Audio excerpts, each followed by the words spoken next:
Hello and welcome to the Swan Song Project Podcast. My name is Ben Buddy Slack and I'm the founder of the Swan Song Project. We're a charity that helps people face the end of their lives to write and record their own original songs. If you'd like to find out more about the charity, ways you might support us and our new virtual service we started offering, you can do so on our website, swansongproject.co.uk. You can also follow us on various social media platforms that will all be in the description to this podcast. The podcast features songwriters and we talk about music and bereavement. They share with us one of their songs. We talk a little bit about how they wrote it, they share with us a songwriting tip, and they also share with us another song that's meaningful to them in some way related to bereavement. This episode features Ric Colley, also known as Howlin Ric, and I hope you enjoy it.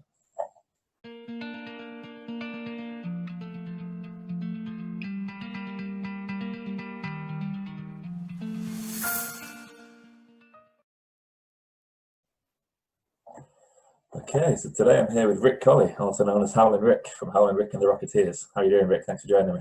I'm doing good, thanks. No, thanks very much for having us. Thanks very much for having us indeed. Yeah, I'm looking forward to talking to you. So we've done a couple of gigs together over the year. Remember you doing one of the Swan Song fundraisers at Northern Guitars last year, I think. Yeah. You playing at that. Yeah. I also remember seeing you at a poster of your band at Cass Corner in Doncaster. Years ago, that sort of place. So we've paths keep crossing every now and again. Yeah. It's good. It's a big scene in some ways, but it's also a small scene, isn't it? You can't avoid people for too long. No, that's it. It's a great place, the Cass Corner, wouldn't it? I miss that place. Yeah, no, it's a shame that's not there anymore. Yeah. But yeah, thanks for joining me anyway. So people who've seen this podcast before will know we do them in three sections. First, we're going to have one of my guest songs. We'll talk a little bit about how they wrote that. Then section 2, Ric's going to share with us a songwriting tip. And then section 3, we'll talk about a song that's meaningful to Ric in some way related to bereavement. So I'll ask you to introduce your song for us, please, Ric, and then we'll hear that. So the song that I've sent you over is the single off our last album, our first album. It was called Your Loving Days Are Through.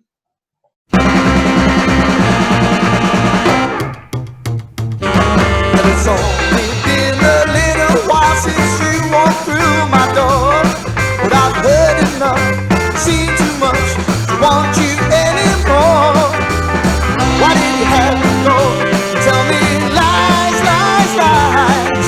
So here's the news, our loving days are through. Our loving days are through. Walk right in and strut your stuff like a star from a movie screen. You're all butter, what melt, big blue eyes, the best I've ever seen. Why did you have to go? Leave me crying, crying, crying. So here's the news, my loving days are through. My loving days are through. Well, you won't love me, love me, love me. You won't even kiss and hug me. So come on, girl, here's what I'm telling you. I'm not gonna listen anymore when you say your love is true. So come on, girl, our loving days are through. Our loving days are through.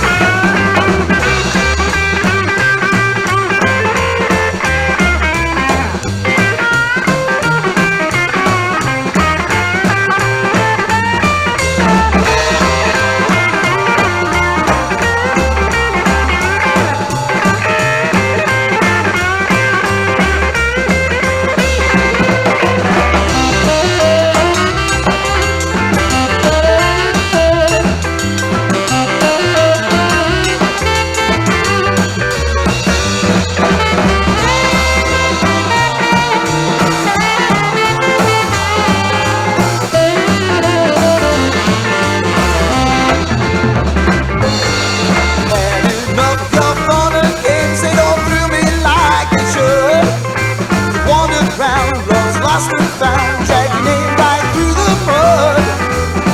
You're not gonna see me break my back and try now. So here's the news, your loving days are through. Well, you won't love me, love me, love me. You won't even kiss and hug me. So come on, girl, here's what I'm telling you. I'm not gonna listen anymore when you say your love is true. So here's the news, our loving days are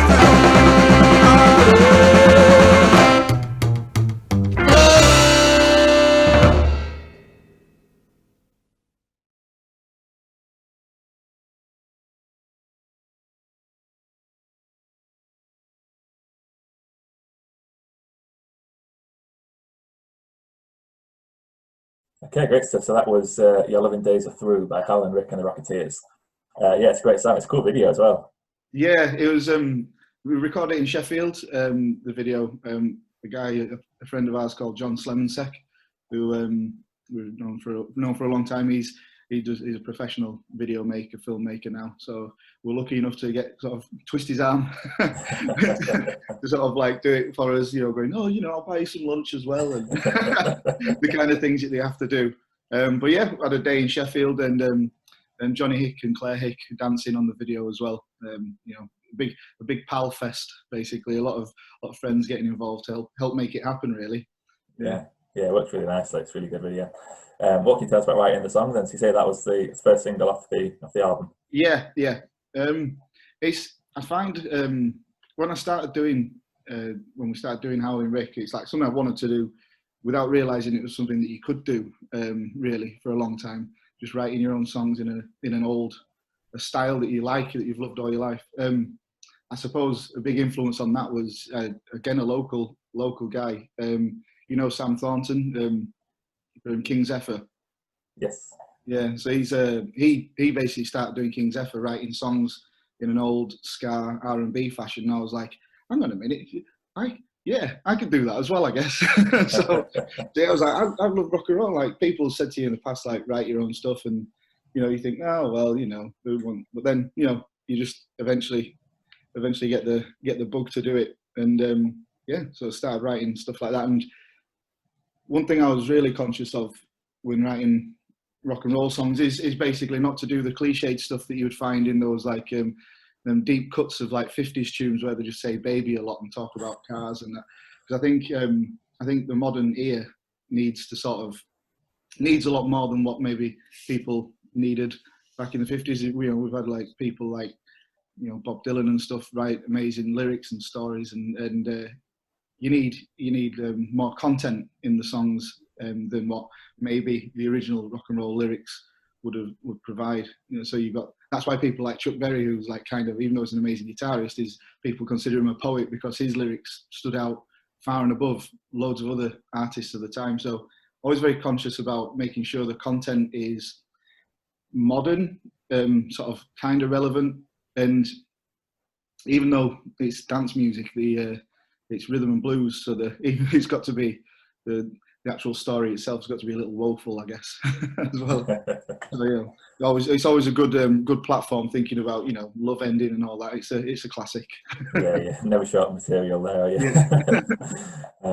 Yeah, that's interesting what you say about kind of like older style music, but with the lyrical content kind of developing over time. Because you're right that lots of with Chuck Berry's a definite exception, such a great lyricist. But I guess if music that was primarily made for people to dance to, then people might even think as much about the lyrics as someone like a Bob Dylan would. But then there's no reason why you can't combine the two. Yeah, exactly. And how long ago was that then when you first started getting into writing?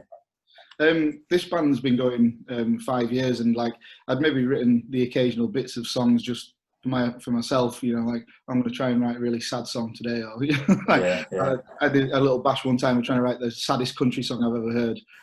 Just a little, and then, but yeah, then like I say, hearing people like people close to you, like Sam Thornton with what he did with Zephyr, and then people like who I aspire, like people like JD McPherson, who basically do rock and roll, but for a modern palette, I guess. And it's and that's something that I really admire and aspire to sort of make the songs interesting, not just rhythmically but lyrically as well, and try and tell some kind of story, I guess. And it's a good goal to have. It's interesting, isn't it? Sometimes it just takes that one person, it might be someone near to you, who gives you that spark. Actually, I can write songs as well. And so before that, were you playing rock and roll music just for fun? Were you playing in other bands and things? Yeah, just cover bands, playing drums a lot of the time in those bands. And that was the other thing as well. Like, so I'd always sing from behind the drums, and I don't know, I guess I got a little bit sick of the Ringo, Karen Carpenter sort of references. So I thought, no, I'm gonna have to stand at the front now and try and shake that stereotype off. But yeah, it's really good. I'm really pleased it was a decision that was made, and I've enjoyed writing and creating new, interesting like rock and roll songs that you know, they're rooted in sort of like mid-50s rhythm and blues in a sense, but yeah, just got something just a little bit extra, hopefully, for the modern era as well. Yeah. And what was that transition like, going from like, say, maybe being a drummer and doing backing vocals to going full centre stage, and what was it like first? Did you take to writing the lyrics easily? Was it something that I'm just really interested when you first do your first original song, what that experience is like? And I guess going for you, did you go from drums to frontman and do covers first, or did you go straight into doing your own stuff? No, I went straight into doing original stuff. Obviously, you don't when you first start, you don't have enough original material, so you throw a few covers in. But I'm very fortunate to have some good grounded people around me, like Adam Richards, for example, who plays bass in the band. He'll never let you get away with any slacking. So if I were having a bit of a wobble or been a bit nervous, he'd tell you just to frame yourself and crack on, and like so there's no opportunity or excuses for slacking when Adam's around, keeping his eyes on you. And is it some of the same band members you've got from in Howlin Ric that were in your previous band? Yeah, so still go down your band with like Louie, like it's essentially just a covers band, playing jive and rhythm and blues and stuff. So Adam was in that. Me and Adam were also in X-Ray Cat Trio. Nick fronts that, but he's also a guitarist in Howlin Ric. So we're kind of a bit of a collective, and you know, we sometimes get like people get confused with what bands we are, what bands like they want to listen to, but like out of us all. But then, you know, we just have to explain it clearer. Yeah, it's just one of them things. It's the nature of it being us all being in each other's bands. It gets a bit confusing, but we manage. I guess quite handy for then, like when you first started doing your own stuff, to like, you know, having a band that you worked with for a while, like, you know them well. And yeah, definitely. If it was a bunch of strangers, then it'd have been a lot more difficult. But having friends, you know, not just bandmates, friends around me, made that initial start so much easier. But it's I've never been short of a little bit of flannel either, so I've been able to just blag my way through a few situations here and there. So, you know, if there were one time on one of the first ever gigs, we had a deaf drummer, and the tune was meant to be sort of like a shuffle, like a swing, and it would just he came in completely straight, and we were like, but obviously having Adam and Nick, we're just gonna have to go along with this, because there's, you know, you've got people watching and thinking, you know, it's the third song into one of the first gigs we've ever done. We don't want to go, no, stop. We'll just so you're just blagging your way through certain little situations like that. Really, is you know, being a bit of a blagger has helped in that point. Yeah, and that's something what's great when you've got a band that know each other well and play together a lot. That's one of the best skills, I think, regardless of your musicianship. It's how you deal with mistakes and how you deal with weird situations. And like, sometimes I always think with us, like, you know, just like you can move your head a certain way, and they know exactly what you mean, and you're all going to go on the same, definitely, follow the same route to make this work, in whatever way it is. And like, it only happens over time as well, that, doesn't it? Really? Yeah. Yeah, you can't just teach it. It's just something that you figure out over time, and like, you know, when someone does this, that's the direction they're going to go in, or they want to do this. And it's a hidden little language, isn't it? And everyone's different as well. Like, you try and do something like with some different guys or whatever, and you think, we'll move on, you know, we'll change feel in the solos, and then like, no, nobody else is doing it. No, it's just me. Yeah, it's interesting stuff. And you said that song was from your first album. When did the album come out? So even though the band's been going a little while, our first album just came out last year. It took a while for me. To be happy with all the content on there. I mean, I don't, you know, I'm sure everybody does, but like I must throw away like at least 3 times the amount of songs that I eventually put to the lads. So it took for me to have an album's worth of like material that I was happy with each track, and I guess I was being a bit precious about it, been a bit of a diva about it, but it's just taken us a long time to get the full album, but it was definitely worth the wait. The tour we did last year was dead good. We played at places like the Clooney in Newcastle, and which was like a really big deal for us. And we even went over to Europe in the beginning of this year, and managed to just get back in time before everything started locking its doors. Yeah, but yeah, the whole process of, so we took it around 7 countries eventually, but that was like, so it was really, yeah, it was worth the wait to do the full album and do it properly. Yeah, definitely. A lot of work goes into making an album and doing it right where you're happy with it, and then you can do the promotion on side of it. It's really good as well. What's the album called? And is it available for people to get online?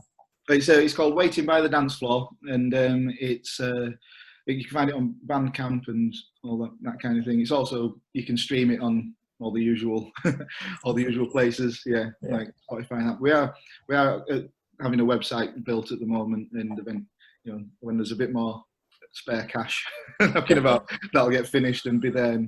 But as it stands at the moment, yeah, like places like Bandcamp and all the good stuff for the DIY musicians, all them sort of sites. Yeah, good stuff. So people can go and check that out. Hear the rest of the album.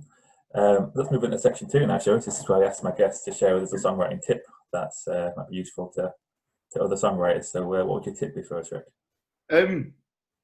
I was very conscious not to say any of this in the section 1, but when I first started writing the songs for the band, I was like, my first protocol, like I said before, I was a drummer, was rhythm. So, for example, it was like, I know you'd listen to the Little Richard song and you think, well, is that straight sort of train rhythm, or a Bo Diddley tune, for example. We've got one on our album called Stop Checking on Me, and it was like, I just want to write a song that's just got that Bo Diddley feel. And so I started with the rhythm, and then, so yeah, if you want to write a song, I guess, find a song that you want to write, a song that it sounds like. Does that make sense? Yeah, I think so. Yeah. Find a song that you want to copy, and then just by the nature of writing, it ends up being different, and the end product ends up being different anyway. But using a song as a template, a starting point to try and replicate was very helpful to me to start with. Yeah. So, and especially when you've got something like a Bo Diddley tune that's got such a recognisable rhythm, that 2-bar phrase that goes through all the tune. And what another nice thing about a Bo Diddley tune, harmonically, it's pretty much 1 or 2 chords, so you don't even have to worry about a 12-bar or anything like that. It's just it's just all groove. But yeah, trying to copy to start with, and then it just ends up being different once you've put yourself on it anyway. Yeah, definitely. I remember doing that a lot and for me in the early days when my musicianship wasn't at a good enough level to replicate what I wanted to replicate. So I'd try and play something so my aim was to play this song, but it sounded so different because I just wasn't good enough to play that song. then so it was just, like, and no one, you wouldn't guess what I was trying to play. So I'm like, well, this could be my song now. Yeah. Not as good a version. That's perfect. I'm interested, I guess, you coming from being a drummer so would you often do that as a way to starting with a rhythm rather than starting with a melody or a lyric, and do you still do that, and do you have any like consistent things of like you choose a song that you like and then you think I'm going to go for something that's got the same groove as that, or you think I'm going to do a similar melody or a similar lyrical theme? Or so it was once I'd done a few songs and I'd scratched all the itches. I was like, I want to do a tune like a Bo Diddley tune. I want this to sort of have a shuffle, or a straight Eddie Cochran style one or whatever. Once I'd done about half a dozen songs, I realised I'd run out of like different grooves. So it was like from the starting point of rhythm, it sort of slowly morphed into focusing on the words, and then trying to really make sure that, like I've just said before, about the telling a story, having some what I consider more sophisticated lyrical content than what some traditional like rock and roll stuff would have, I guess. And yeah, so now it's flipped around, but as this, like I say, the starting point 5 or so years ago was definitely rhythm. But yeah, so once you've done the few different rhythms, thinking, right, well, okay, I can't just do the same one again. So, but then when you're having something where you're focusing on lyrics, then it informs your chords, because you've worked out the melody in your head, and as long as stylistically it's in the right ballpark, it tends, or has so far, fingers crossed, tended to work. Yeah. So you're doing a lot of that now. You're doing your lyrics first, and then it tends to start that way, and just like, cause the noises that you can hear in I don't know if you're picking up, but it's just the dogs running around. So over lockdown, we were doing a lot of long dog walks, and me just singing in my head, trying to figure out melodies, and then get home, get it on the guitar, and just think, all right, oh, that's weird, that goes like that then, does it? Right? So, but yeah, nice. So that's the new system. Nice, sounds good. Combine it with the dog walking. What kind of dogs you got? I've got 2 little Dachshunds. Nice. Yeah, so they're surprisingly noisy. Yeah, good stuff. Cool. Let's move into section 3 now, shall we? This is where I ask my guests to share with us a song that's meaningful to them in some way related to bereavement. And what I do here is I put the link to the song in the description. So if you're watching or listening to this, you want to go into the song, you can do. So what song did you choose for us, Rick? Well, I chose the theme from Madame Butterfly. I know it's not very on brand or anything like that, but no, I find that like when you want to get sort of like, when you feel like you need to reflect on people, memories with people and stuff like that, I find that opposed to what we've been talking about, lyrics and everything, if I have a song with words that I recognise, it completely distracts me from what I want to be thinking about. So Italian opera from the Romantic era is perfect. I can only really order wine in Italian, so like listen, I don't think they do that in that. But yeah, so when you want to get a bit reflective, or when I do anyway, things like Madame Butterfly and other stuff like from Carmina Burana, and even, this goes against a little bit what I've just said, but I even love like listening to sort of the melancholic doo-wop, the sort of like things like the Flamingos and the Platters, and they have some really beautiful songs, and they just help you just take you to one side, and just think really, because it's quite hectic sometimes, isn't it? Yeah. And there's the original song I was going to say was a song that my granddad, my mum's dad, he used to always sing at like family house parties and like at Christmas and birthdays and things. And we all just like presumed that it was just an old country song or something like that. And it might still be, I have no idea. Maybe somebody on the podcast might know it if I just, but like, he just used to sing the word dust. And I just thought, oh, this must be like an old country song or something from the 30s and 40s, or, and like, then like, after he died, asked Mum, well, what was that song? And Mum was like, I don't know, I just used to say dust. I couldn't tell the other words he was saying. And like, then you search for it on the internet and all the rest of it.